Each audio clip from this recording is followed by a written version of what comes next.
Hi, I'm Dave Simpson. I have friends who are therapists and support counselors, and we decided to sit down and have that conversation. What you're about to hear are excerpts of conversations that we've been having about the community that we live in at large in Nova Scotia. Things that really matter to real people and concerns that people may have. Conversations that people would like to have but don't have, but like to hear had. If it sounds confusing, hopefully this would simplify it. So, today we're going to be touching on intimacy and how it plays into intimate partner violence. And today I'll have a little bit more to say. So, without further ado, I see you, you see me. We start to learn to respect each other, and we can be our own self with another person. Like I call it being the best cheerleader for your partner. If you can't cheer for your partner, something's up for you. yeah, I was also say in a practical way, most people, unless they're nudists, don't walk around naked for a reason. That's right. We don't walk around naked. There's a reason. There's a shame about just people seeing your private parts and exposing yourself to people. That's the one extreme. And so there, our bodies and our minds tell us naturally that when we take off our clothes and we lay with someone and we have sex, that ultimately that's meant for intimacy. It's just natural. That's the reason why people feel used. Our body and our mind kind of tells us different than maybe what our intent going into it was. And in my opinion, many people get into these relationships saying that they don't really care and it's just, we were both drunk. And then all of a sudden, they've been in the house together for 3 months and like, wait a minute, what's going on here? I guess we're together. And then now we're trying to deal with these issues. And one person, and not that they're all on one accord, one person might be feeling deep emotional connection to a person who just happened to get pregnant. And here we are, right?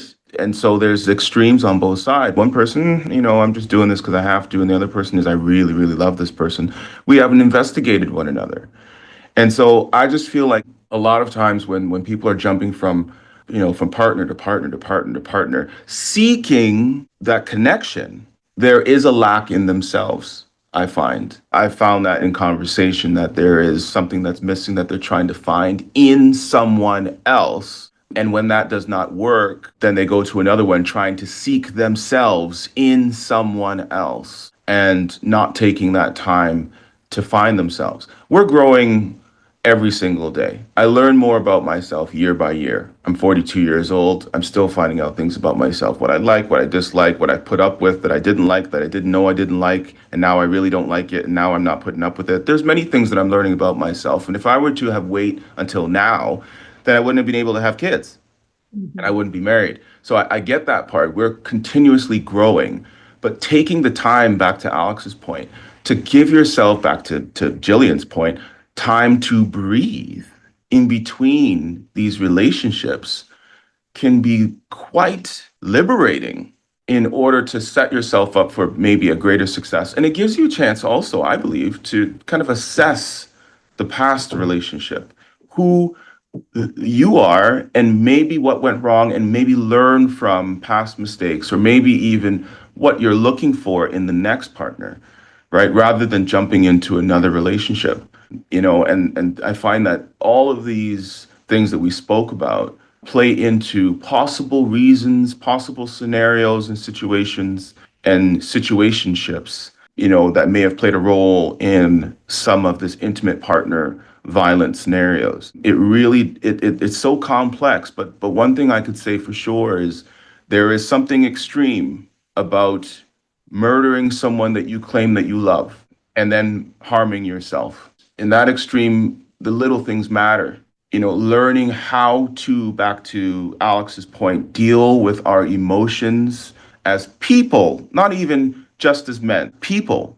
Because there are some happy men that have very unhappy wives that know how to push buttons to make the men unhappy and put them in scenarios where, because they don't know how to deal with their anger and their emotions, do things that cause them to look and behave absolutely out of control.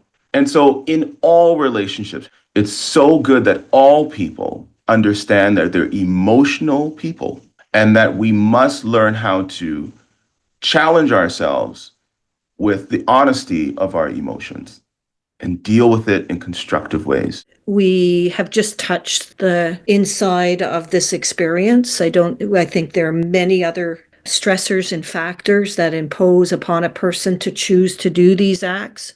And so I don't want to not mention those. And this kind of reaction and harm is seen in every class, in every race, many genders.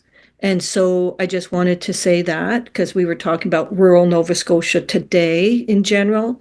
However, it's seen and it might be sometimes hidden a little easier, but it's there.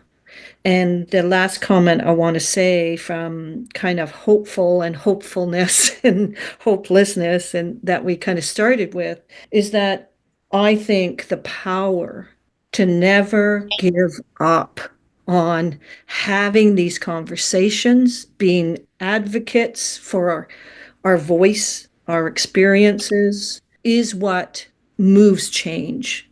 And a lot of times I think I can definitely get discouraged because, like I said, I started this when I was probably 5 years old, speaking up about what was happening in my family. I think that I've been suicidal. I have done some harm. I have received harm. I have gone through all kinds of stuff myself. And the journey of being hopeful has been always speaking, to find people to speak to and talk to, not shame ourselves. And I think that it was catching these little things at the beginning of my relationships, seeing that I was responsible for myself and how I acted with another person. And that would often bring a lot of sadness in me because of some of my childhood stuff. However, catching the little moments where I think if we would do this a little more, like catching ourselves being, dismissive of someone, not listening to our partner a little bit, even daring to have a date instead of going to bed first, whatever it is, but slowing the train down and saying it, you're worth it. That's to me hopefulness. And I'll never give up on it. I think violence has been throughout all humanity. It's just how we keep addressing it really matters to the lives that are here. You have been listening to That Conversation with Dave Simpson. Tune in Tuesday afternoons at 12:30 for more of That Conversation.